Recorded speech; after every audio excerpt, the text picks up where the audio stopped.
जय परमेश्वर देवता लोगू, जय परमेश्वर। आज किताब पेज नंबर 59 से आगे बढ़ रहा हूँ।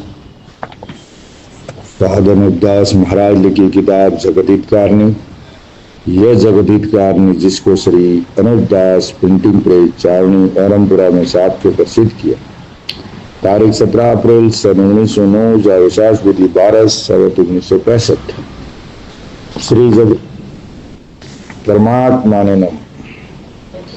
हजार हजार शुक्र उस ज्योति स्वरूप निरंजन निराकार का है कि जिसने जमीन व आसमान को बनाया और तमाम सृष्टि को पैदा किया, परंतु उसकी कारीगरी का भेद किसी पर जाहिर नहीं हुआ कि क्या भेद है। फिर मेरी जबान से ईश्वर परमात्मा की तारीफ अदा नहीं हो सकती।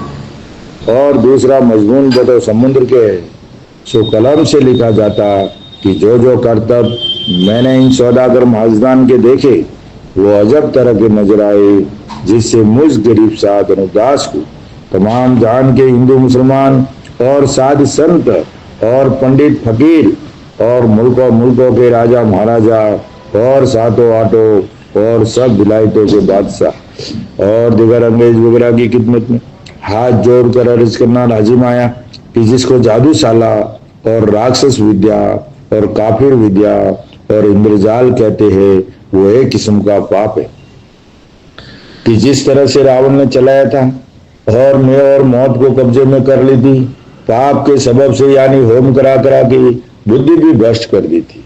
इंद्रजाल के पाप से और काल वगैरह पड़ा करके लक्ष्मी अपने काबू में करके लंका में ले गया था।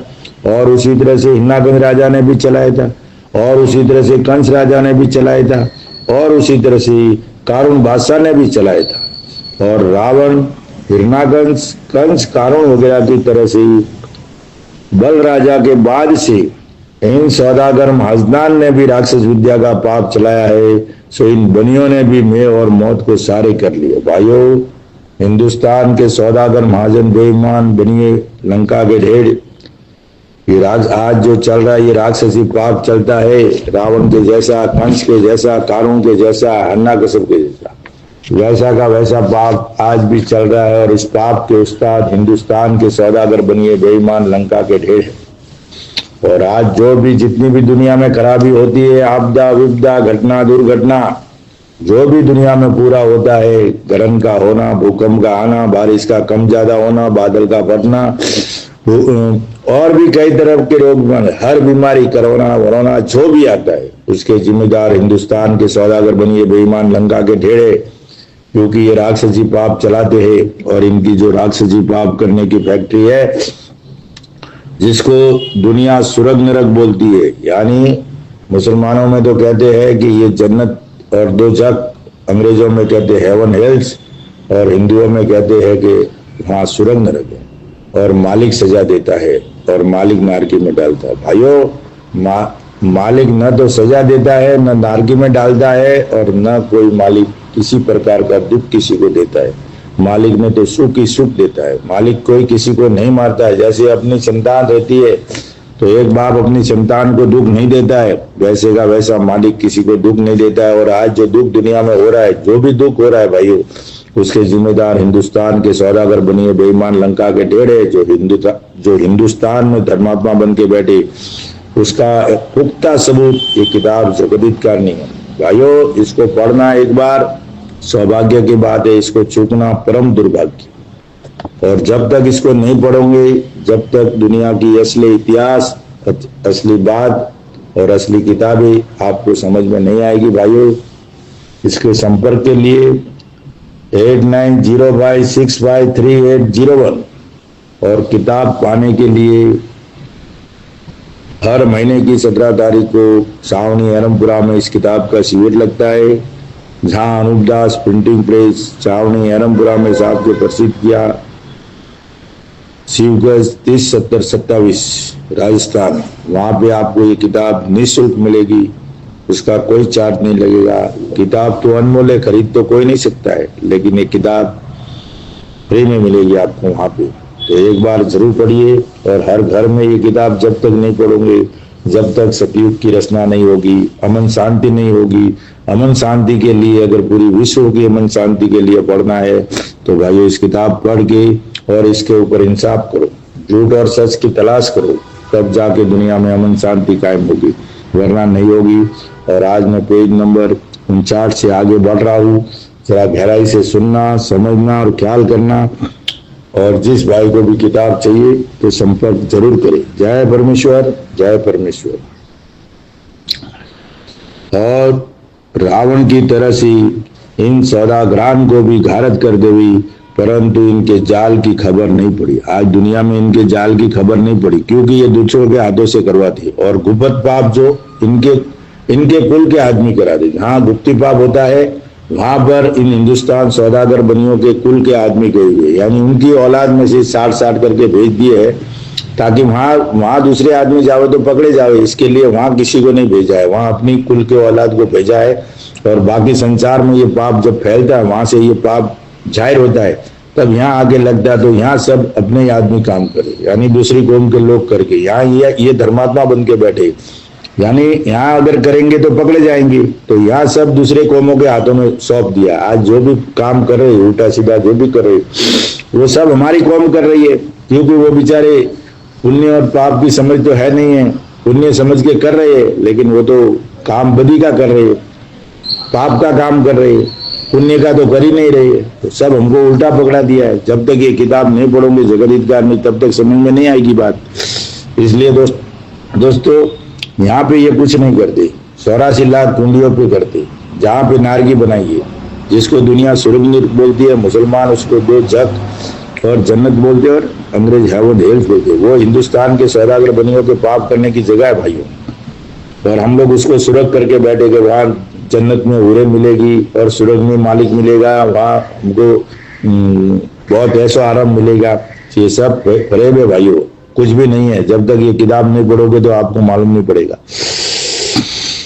खिदमत में लिख के अर्ज करता हूँ कि आप सब साहब हिंदू मुसलमान और अंग्रेज वगैरह और सातों आठों विलायत एक दिल होकर इन काफरों की काफिर विद्या को संचार में जाहिर करो। असली काफिर हिंदुस्तान में, हिंदुस्तान के सौदागर बनिए। हिंदू मुसलमान काफिर नहीं है भाइयों।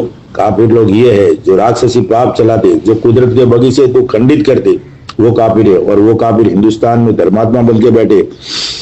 जाहिर करो, काफिर विद्या को संसार में जाहिर करो और छुड़ाओ, तो तुम्हारे बाल बच्चों को हर तरह से आराम मिले।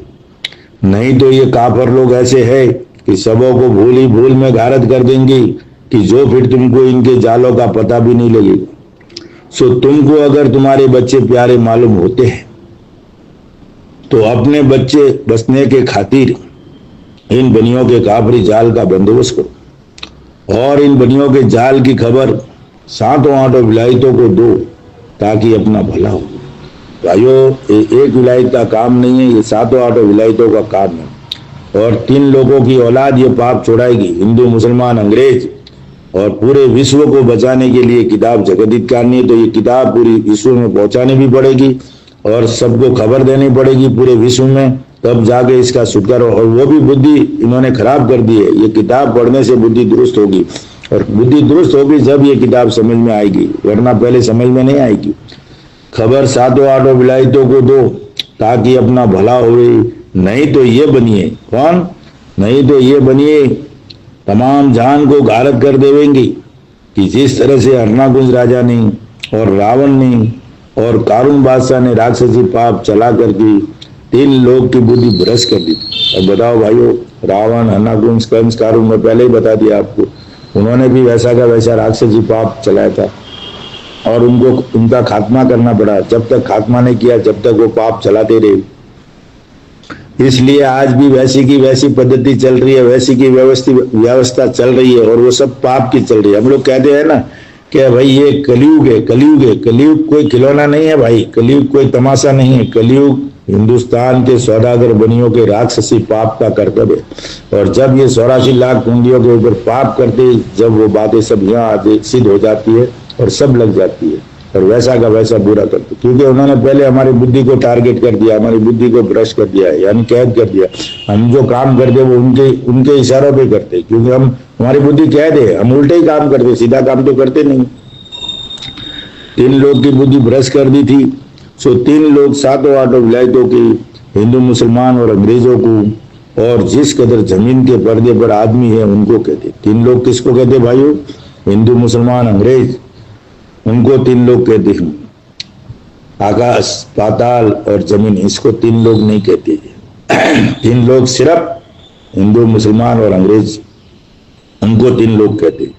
और हमारी तीनों लोगों की औलाद मारने के लिए हिंदुस्तान के सौदागर बनियों ने राक्षसी पाप चलाए, और इन तीनों लोगों की औलाद इस पाप में बहुत बुरी तरह से दुखी होती है, और पूरी दुनिया का धन हिंदुस्तान के सौदागर बनियों ने अपने काबू में कर लिया। और हरनाकुंज राजा ने राक्षसी पाप चलाया था, तो सातों आठों बादशाहों के लोगों ने रावण के राक्षसी पाप को मिटा दिया। जब कुल संसार की औलाद सलामत रही, उसी तरह से अब भी सातों आठों विलायतों के लोग एका करके इन बनियों के जाल को छुड़ाओ। अनूपदास जी महाराज पूरी दुनिया को हाथ जोड़ के अर्ज कर रहे कि सातों आठों विलायतें पूरे विश्व की मिलके इन हिंदुस्तान सौदागर बनियों बेईमान लंकों के ढेड़ों के राक्षसी पाप को छुड़ाओ, तो दुनिया में अमन शांति कायम हो जाए, सतयुग हो जाए। एका करके इन बनियों के जाल को छुड़ाओ, जब फिर संसार की औलाद को सुख प्राप्त होगा। नहीं तो ये सातों आठों विलायतों के लोगों को जिस तरह से अपने दिल के अंदर मुनासिब समझेंगे रखेंगे। क्या क्या बोल रहे महाराज? अगर आपने पाप नहीं छोड़ाया तो ये जो हिंदुस्तान के सौदागर बनिए है, वो अपने दिल के जिस तरह से अपने दिल के यानी उनकी मर्जी में आएंगी, उस तरह से आप लोगों को रखेंगे, सजा देंगे। जो भी करना है वो अपने मर्जी से करेंगे, आप लोगों का कोई नहीं सुनेगा, रखेंगे। ऐसा ख्याल करके इन बनियों ने राक्षसी विद्या का पाप चलाया है। इसको देखो कि इस वक्त में तो दुनिया ज्यादा है और दुनिया से बनियों की जात थोड़ी है। सो इन बनियों ने ये सोच कर रखा है, ये सोच रखा है कि जब संसार के अंदर राजा बादशाह मैं रह के थोड़े रह जाएंगे, जब ये बनिए अपना राज करेंगे। इन हिंदुस्तान के सौदागर बनियों ने भाइयों राजा बादशाहों का पूरा खेल खत्म करवा दिया। राजा बादशाहों को सबको मरवा दिए। जो राजा बादशाह थे उनको इस दुनिया से पूरा हटवा दिया, क्योंकि राजा बादशाह समझ गए तो कि हमारा पाप छुड़वा देगा। और उन्होंने पहला काम राजा बादशाह को पूरा बर्बाद करने का किया, क्योंकि राजा बादशाह ने पहले भी एक बार पाप पकड़ा था, आगे का पेज में आया ना, तो उनको सजा दी थी। लेकिन ये लोग समझ गए कि दोबारा पकड़े गए तो हमको जिंदा नहीं छोड़ेंगे, तो उन्होंने पहले राजा बादशाह का पूरा खात्मा कर दिया, राजा बादशाह को पूरी तरह से खराब कर दिया मेरे भाइयों। लेकिन आज भी राजा बादशाह की औलाद है वो नहीं समझ रही है। समझना चाहिए इनको ये बात, अपना राज करेंगी। सो जबकि राजा बादशाह और रैयत संसार की इन बनियों से ज्यादा है, जब तक तो ये बनिए अपने दिल में दहशत रखते हैं, डरते हैं। और जबकि संसार कम हो गया तो फिर ये बनिए फौरन ही अपना राज कर ले। इस गरज से इन्होंने राक्षसी पाप चलाया है। लोभ आया, धन पूरा काबू में कर लिया और राज करने के लिए राक्षसी पाप चलाया और पूरी दुनिया के ऊपर राज करने का चलाया है, जिससे हजारों आदमियों को कई बीमारियां करके मार देते हैं। और सारे जहान में ये बात पहले से प्रकट कर देते हैं कि हैजा वगैरह की बीमारी जगह जगह होवेगी, और हजारों आदमियों को काल का बहाना करके और काल डाल के मार देते। भाइयों कहते हैं ना, पहले से ये बात जाहिर करते, पूरी दुनिया में फैला देते। वो भी 5, 10, 15 साल पहले कि ऐसी ऐसी बीमारी आने वाली है, ऐसा ऐसा होगा, ये होगा, ताकि दुनिया भरोसा करने लग जाए कि बात तो सच्ची है। परंतु बीमारी ऐसे थोड़ी आती है, उस बीमारी को करना पड़ता है जब आती है, ऐसे बोलने से कैसे आएगी। तो ये 84 लाख कुंडियों पे पाप करते, वो दिन और मिति आती है ना, आज इस आगम को बाकी है। जिसने भी किताबों में अपना आगम बाकी, आगम का बोले तो भविष्यवाणियां जो की है, वो भविष्यवाणी जो करने वाला उसने नहीं की है। इस हिंदुस्तान के सौदागर बनियों ने उसके घट में ऐसा सुझा के करवाई है। भाइयों भविष्यवाणी करने का मतलब यानी ये आगे नहीं आती, दूसरों के मुंह से भविष्यवाणी करवाती है। और फिर वो दिन और मिति आती है जब उस दिन 84 लाख कुंडियों के ऊपर ये चिट्ठी लिखकर भेजते, और उसको सिद्ध करना, उसको नहीं करना है, वो हिंदुस्तान के सौदागर बनियों के हाथ में। भाइयों इसके लिए इस किताब को एक बार जरूर पढ़िए, तब आपको समझ में आएगी। जब तक ये किताब नहीं पढ़ोगे बिल्कुल समझ में नहीं आएगी। और काल डाल के मारते, काल का मतलब दुष्काल, दुष्काल डाल के बहुत मारते हैं। गरज की जिस तरह से ये बनिए संसार को मरवाना चाहते हैं, तो राक्षसी पाप से पहले बुद्धि भ्रष्ट कर देते। क्या करते?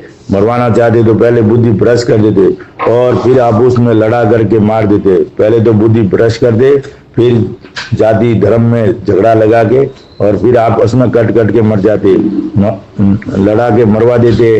और जो कि हिंदुस्तान में हिंदू मुसलमान की औलाद है, उन्हों को ये बनिए दूसरी बादशाहों को ला के अपने राक्षसी पाप से अक्ल खराब करके मरवा देंगे। तो इस बात को कुल जहान के लोग जानते हैं, बल्कि दिन दिन अपनी आंखों से देखते ही जाते हैं, तो भी ख्याल नहीं करते कि अब इससे भी ज्यादा खराब और नाजुक वक्त आवेगा। और दिन दिन खराब वक्त आता जाता है और नाजुक वक्त आता है, तो भी ख्याल नहीं करते आवेगा। जो 100 कोस जमीन के ऊपर जाकर के गांव बसा हुआ मिलेगा, परंतु इस जमाने में तो कोस 2 कोस पर ही गांव आ जाता है। परंतु खराब जमाना आने पर तो 100 कोस के ऊपर बसा हुआ गांव आवेगा और इसी तरह पर शहरों का और गांवों का बुरा हाल करेंगे, सबका हाल बुरा कर देंगे। सो ये बात तो पहले से ही बनियों ने चला दी है और नाम फकीरों का और साधु लोगों का जाहिर करते हैं कि फलाने साधु ने और फकीर ने ये वचन कहा है, सो सच्चा है। सो जिस तरह से कि दुनिया को सपना होता है, उसी तरह से फकीरों को भी सपना होता है और कुछ का कुछ दिखाई देता है। और फकीर उस सपने को परमेश्वर की कुदरत जानते हैं कि जैसा सपना देखते हैं वैसा ही हो जाता है। परंतु ये ख्याल दुनिया में कोई भी साफ नहीं करते कि बनियों के घर का राक्षसी पाप है। सब कुछ देख रहे, सब कुछ बिगड़ रहा है, सब कुछ खराब हो रहा है, फिर भी कोई ख्याल नहीं करता कि ये खराबी कहाँ से होती है और कैसे होती है और क्यों हो रही है। उसका ख्याल करना चाहिए भाइयों, लेकिन कोई भी ख्याल नहीं करते कि बनियों के घर का राक्षसी पाप है, जिससे हमको जागते में और सोते में ऐसे ऐसे सपने नजर आते हैं और ये परमेश्वर की कुदरत नहीं है। सो इस बात का ख्याल फकीर अतीत भी नहीं करते कि जैसा रावण ने ऋषिसुरों को दुनिया में बुरा होने का सुझाया था, जब ऋषिवर लोग भी ये जानते थे कि बुरा होने का हाल हमको मालिक ने सुझाया। पहले अच्छे अच्छे लोगों को सपना वगैरह आता था और जो कुछ होता था तो वो ये सोचते थे, जो हमारे ऋषिवर लोग जो अच्छे बड़े बड़े लोग थे भक्ति करने वाले, तो उनको भी उनके घर में ऐसा ही सुझाता था कि हमको मालिक सुझा रहा है। लेकिन मालिक ऐसा नहीं, बुरा काम मालिक नहीं सुझाता भाइयों। बुरा सुझाने वाले हिंदुस्तान के सौदागर बने थे। बुरा होने का हाल हमको मालिक ने सुझाया, परंतु रावण के पाप की उनको भी खबर नहीं थी। सो खबर न होने की वजह कि पहले राक्षसी पाप से अक्ल खराब कर देते, जिससे फिर कुछ नहीं समझने देते हैं। परंतु राक्षसी विद्या के चलाने वाले दुनिया के दिखाने के लिए और फकीरों वगैरह के दिखाने के लिए भक्ति करते, और ये लोग बहुत भक्ति में रहते ताकि दुनिया उनके ऊपर शक नहीं करे। भक्ति करते हैं। सो ऋषिसुरों के दिखाने के वास्ते रावण भी भक्ति करता था। रावण, आज दुनिया बोलती है ना रावण बहुत बड़ा भगत था, लेकिन करता राक्षसी पाप था भाइयों।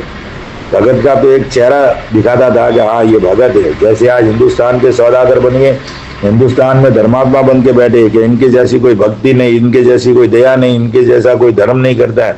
लेकिन पूरी दुनिया का खून चूस के पूरी दुनिया को बर्बाद करके इन्होंने पूरी दुनिया का धन जमा कर रखा है भाइयों, और पूरी दुनिया को दुख दे रहे। 84 लाख जीवा जुन को पूरी तरह से दुख दे रहे। उनके दिल में दया नहीं है।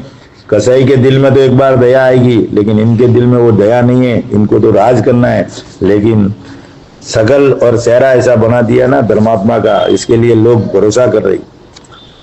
भक्ति करता था। सो ऋषिवर लोग और शिवजी सरीके भूल गए थे। शिवजी और ऋषिवर वगैरह भी भूल गए कि रावण इतना बड़ा भक्त है, हमसे भी ज्यादा भगत है, और उसके ऊपर शक नहीं करते थे। परंतु राक्षसी पाप अपने भाई बेटों से कराता था। वो दुनिया में घूमता था, लोगों के साथ भक्ति में रहता था, मालिक के नाम लेता था, ईश्वर का नाम लेता था और नेकी में चलता था, ऐसा दिखाने के लिए। लेकिन पाप तो लंका में अपने भाई बेटों से कराता था, लेकिन दुनिया के लोगों से साने कराता था, सुपके से कराता था, आलोप कराता था कि जहां पर कोई पंखेरु तक नहीं जा सकता था, तो आदमी की तो क्या ताकत थी कि जो वहां पर जा सकता। ऐसी गुप्त जगह कराता था कि वहां पक्षी भी नहीं जाता था, क्योंकि जादू में वो ताकत है जो चाहे वही कर सकते। जब कुछ हाल मालूम नहीं था तो फिर कहां पर जावे, अगर से मालूम हुए तो ये भी यकीन किया जावे कि दरिया भक्त करते हुए चले जावेंगे, परंतु मालूम नहीं। ये तो जब शनिश्चर जी महाराज को रावण ने सम्मामुख होकर दुखी किया, आमने सामने रावण को कल्पाया, यानी उनके ऊपर प्रैक्टिस की और उनके नाम से पाप कराया और कल्पाया। जब शनिश्चर जी ने दुनिया में रावण के राक्षसी पाप को जाहिर किया कि रावण गुप्ती पाप करता है, उसकी तलाश करनी चाहिए। अलावा इसके रावण ने राक्षसी वेद और राक्षसी वेद की किताबें और टिप्पणा वगैरह चलाई थी, और टिप्पणों को ऋषिश्वर लोग संसार में बांटते फिरते थे। सो उनकी तलाश करो, अगर तलाश न करोगे तो ये सब जहान को घारत कर देंगे। जो रावण ने जो चलाया था उसके युग में वो भी ऐसा गया। आज जो दुनिया में चल रहे ना ये सब टिप्पणी किताबें ग्रंथ, ये सब झूठे चल रहे, यानी असली तो इन्होंने हिंदुस्तान के सौदागर बनियों ने गायब कर दिए। वैसा का वैसा रावण भी करता था, कंस भी करता था, कारुण भी करता। उसने अपने तौर से किताबें और झूठी किताबें, ताकि दुनिया को खबर नहीं पड़े, झूठ पढ़ पढ़ के डूबते चले जावे, ऐसा कर दिया था। अगर तलाश न करोगे तो ये सब जहान को घारत कर देंगे। परंतु रावण के जाल की खबर राजा बादशाह को हुई तो उन्होंने उसी वक्त अपनी रैयत से सलाह करके बड़ी भारी फौज तैयार की। शनिश्चर जी महाराज ने पूरी दुनिया में ये बात जाहिर कर दी थी, तो राजा बादशाह भी समझ गई और बड़ी भारी फौज तैयार की, और अपनी फौज के वसीले से और जोर से रावण को रावण के भाई बेटों समेत और मैं फौज वगैरह के गिरफ्तार कर लिया।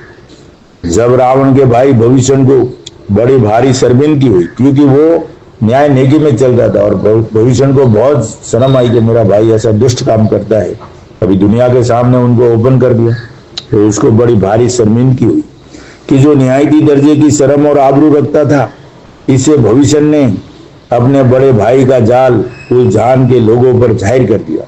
अभी पूरी दुनिया के सामने वो नेकी में चलता था, परमेश्वर का भगत था, वो पाप करने से रावण को रोकता भी था, लेकिन वो तो जबरदस्ती करता था, बोलता मैं तो करूंगा पाप। और भविष्य तो पाप करने से बचा हुआ था, इससे उसको तो दुख हो रहा था ना, शर्म आई पूरी दुनिया के सामने, तो उसने पूरी दुनिया को उसका राक्षसी पाप बता दिया था, जाहिर कर दिया कि जो रावण ने राक्षसी विद्या का पाप चलाया था। मगर पेस्तर लंका जाहिर नहीं। पेस्तर का मतलब पहले लंका जाहिर नहीं थी, पोशिंदा थी, यानी गायब थी, कोई बता नहीं सकता था।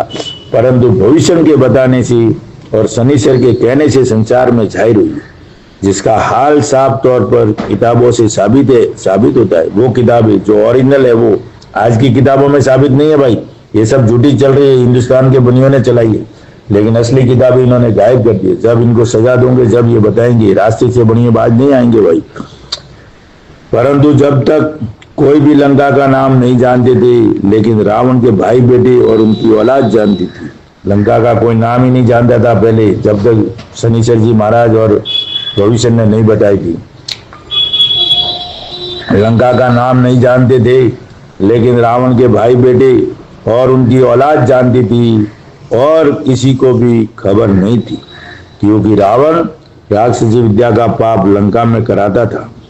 और मई कबीले की और मैं भाई बेटो अपने के लंका में रहता था, इससे उनकी औलाद भी अपने बुजुर्गों के मुआफिक की काम करते थे। अभी जिसके घर में जो काम रहेगा वही तो उनकी औलाद करेगी। जैसे आपके घर में काम चलता है, वैसे तुम्हारी औलाद भी वैसे सीखते जाते और वो काम में लग जाते। तो वो रावण पाप करता था, उनकी औलाद भी उसके पीछे के पीछे उनके बुजुर्गों से सीख के पाप करते रहते थे। जैसा राक्षसी पाप चलाया था, उसी तरह से उनके भाई बेटे भी कराते थे। परंतु जबकि उनके पाप को संसार ने एक दिल होकर छोड़ाया, तो कुछ दिन गुजरने के बाद हरनाकुंज वगैरह ने भी तरह तरह से राक्षसी पाप चलाया था, जिसका हाल साफ तौर से ऊपर लिख गया। और उसी तरह अब इन बनियों ने भी बल राजा के बाद से राक्षसी पाप चलाया है और सबकी अकलों को राक्षसी पाप से खराब कर दिया है। और इन बनियों का गिरोह हिंदुस्तान में से रावण की तरह से पाप करने को निकला है, जब से बराबर दुनिया के नाम का पाप कर रही। देखो भाइयों, अनुपदास जी महाराज क्या कहते हैं, राजा बल के बाद से एक राजा बल तो डुप्लीकेट बनाया है, जो 52 रूप धर के आया था वो बल राजा नहीं, 52 रूप 2.5 कदम जमीन मांगी थी, वो झूठा किस्सा है भाइयों। और ये हिंदुस्तान के बनियों ने वो झूठा किस्सा चलाया। असली बल राजा दयालु था, राजा नेक पुरुष था, और बल राजा के जमाने तक सतयुग रहा है। और बल राजा के बाद से रावण ने पहला पाप चलाया था भाई। और ये डुप्लीकेट बल राजा के बाद से, यानी असली ग्रंथ वहां से गायब कर दिए और डुप्लीकेट चला दिए। और डुप्लीकेट बल राजा के बाद से बल राजा के जमाने में तो रावण, असली बल राजा के बाद से तो रावण ने पाप चलाया, और डुप्लीकेट बल राजा के बाद से असली ग्रंथ उन्होंने हिंदुस्तान के सौदागर बनियों ने गायब कर दी और डुप्लीकेट चला दी। तो महाराज लिख रहे हैं ऊपर लिखे, उसी तरह से इन बनियों ने भी बल राजा के बाद से राक्षसी पाप चलाया। बल राजा 2 बना दिए, एक तो डुप्लीकेट बना दिया, एक और एक जो असुर है, एक तो असुर है और एक सूर यानी असली नेक पुरुष है। तो बल राजा के जमाने में सतयुग रहा, वो बल राजा नेकी में चलते थे, दया धर्म में चलते थे, लेकिन उनके जमाने में पाप नहीं चला था भाई। पाप चला डुप्लीकेट बल राजा के जमाने में। जैसे आज महाराज कह रहे हैं ना कि बल राजा के बाद से इन बनियों ने पाप चलाया, तो बल राजा जो डुप्लीकेट बनाया उस बल राजा की बात करते, और असली बल राजा के बाद से रावण ने पाप चलाया, यानी उसको सिखाने वाले हिंदुस्तान के सौदागर बनी ही थी। तो महाराज लिखते हैं ऊपर ले गया, उसी तरह से अब इन बनियों ने भी बल राजा के बाद से ये डुप्लीकेट बल राजा जो असुर की पदवी दे दी है, वो बल राजा के बाद से राक्षसी पाप चलाया है और सबकी अकलों को राक्षसी पाप से खराब कर दिया है। और इन बनियों का गिरोह हिंदुस्तान में से रावण की तरह से पाप करने को निकला है, जब से बराबर दुनिया के नाम का पाप करा रही। रावण अन्नाकुंज कंस कारुण को मरवा के फिर इन्होंने सोचा कि अब दुनिया को खबर नहीं पड़ेगी, दुनिया की बुद्धि पूरी आधी बुद्धि तो उन लोगों ने भ्रष्ट कर दी थी और बाकी क्या इन लोगों ने पूरी बुद्धि भ्रष्ट कर दी। अब इनको मालूम पड़ा कि अब दुनिया को कोई चीज मालूम नहीं पड़ेगी और अब हम खुद अपने हाथ से पाप सप्लाई करेंगे ताकि पकड़े नहीं जावे, क्योंकि ये पकड़े गए थे, रावण भी पकड़ा गया, कंस भी पकड़ा गया, कारुण तो मारे गए, कभी के हम इनकी वजह से हम पकड़े जाएंगे। तो इन्होंने फिर डुप्लीकेट बल राजा के बाद से खुद पाप चलाया, खुद पाप की फैक्ट्री यहाँ से सप्लाई करने के लिए खुद वहां से पाप आता है, दूसरी फैक्ट्री वहां से माल रखने के लिए गोदाम जो भी है उन्होंने अपने हाथ से लिया और ये पूरी दुनिया में फैला रही है। इन बनियों का गिरोह हिंदुस्तान में से रावण की तरह से पाप करने को निकला है, जब से बराबर दुनिया के नाम का पाप करा। उस दिन से आज दिन तक 24 घंटा रात दिन लगे और बराबर दुनिया के नाम का पाप कर रहे। जब से बराबर दुनिया के नाम का पाप करा रहे, जिसकी खबर दुनिया को बिल्कुल नहीं है, परंतु इस कदर अलबत्ता मालूम है कि इन बनियों ने राक्षसी पाप चलाया था। उस जमाने में बादशाह ने जैन धर्म के मंदिर गिरवाए थे, जिसका अब तक सबूत मौजूद है, बल्कि इसका हाल तारीखों से जाहिर होता है।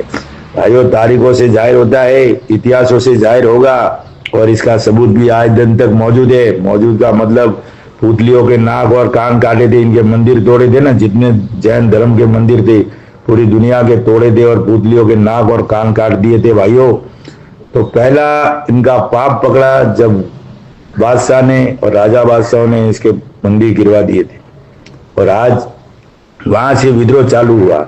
हिंदू मुसलमान ये हिंदू बन के पूरी दुनिया के ऊपर जाहिर हुए और वहां से, और इन्होंने क्या किया, फिर हिंदुओं के मंदिर भी बादशाह की बुद्धि खराब करके हिंदुओं के मंदिर भी तोड़ाए।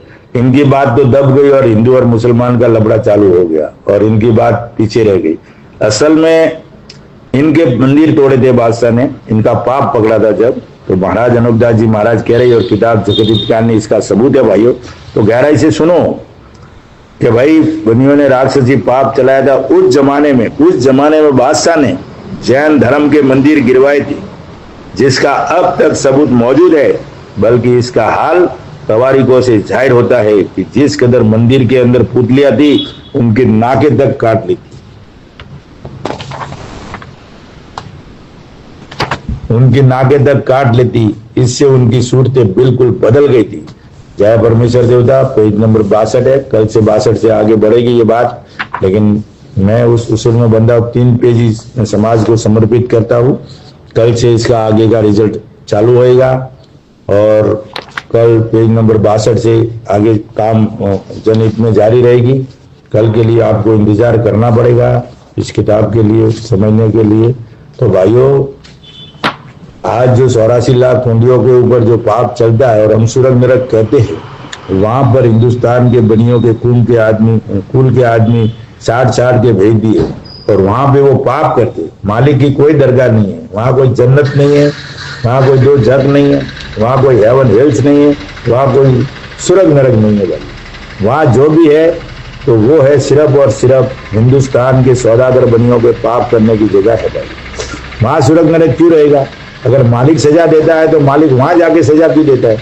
मालिक है वो तो, मालिक तो संसार के सामने सजा देता है। अगर राजा बादशाह पहले जमाने में कोई सजा देते थे तो सब पूरी पनघट बिठा के अपने दरबार में सजा देते थे। वो गुप्त में सजा क्यों देंगे भाई? वो सृष्टि का मालिक है और वो मालिक ऐसे सुरग नरक में, हेवन हिल्स में, दो जग और बैस में सजा क्यों देगा? आप सोचो अपने दिमाग से भाइयों, अकल आपकी दुरुस्त करो। तो मालिक कोई वहां गुब्बत में सजा नहीं देगा। मालिक देगा तो वो तो सौड़े सजा देगा ना, सबके सामने देगा। और इतिहासों से साबित है ना कि जब राजा सजा देता था तो पूरी प्रजा और राजा के सामने पूरी सजा बैठ के उसके सामने सजा दी जाती थी। चुपके से तो कोई सजा देता नहीं है। और ये हमको गुमराह करे, हिंदुस्तान के सौदागर बनियों ने गुमराह कर दिया कि सुरग नरक में मालिक सजा देता है, दो जग और बैस में मालिक सजा देता है और हेवन हिल्स में सजा देता है। ये सब झूठ है भाइयों, इस बात को गौर करो और ये किताब जगत हितकारिणी को एक बार पढ़ो। मैं तो बोलता हूँ कि जो दुनिया में ज्ञानी ध्यानी राजा बादशाह साधु संत बड़े बड़े लोग हैं, वो एक बार इस तरफ ध्यान दे और इस किताब को एक बार पढ़ के इंसाफ करे ताकि दुनिया में अमन शांति कायम हो जाए भाइयों।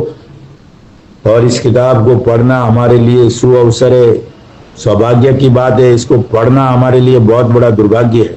तो भाइयों, इस किताब को एक बार जरूर पढ़िए। कल से चालू होगा पेज नंबर 62 और जनहित में जारी रहेगी। संपर्क के लिए मैंने नंबर दे दिया है। जिस भाई को किताब चाहिए तो निःशुल्क मंगाइए और एक बार जरूर पढ़िए। जय परमेश्वर, जय परमेश्वर। फिर कहता हूं भाइयों, मालिक गुप्त में सजा नहीं देता है। मालिक सजा देगा तो अपने राज दरबार में खुलेआम देता है।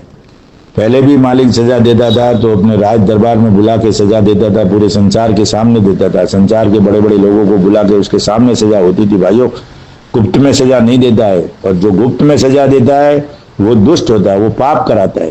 और पाप करने वाले हिंदुस्तान के सौदागर बनी है और वहां हमको तकलीफ देते हैं जब यहाँ आके बुराई लगती है। तो भाइयों, इस बात को सोचना, ख्याल करना और समझना। जय परमेश्वर। कल से पेज नंबर 62 जनहित में जारी रहेगी।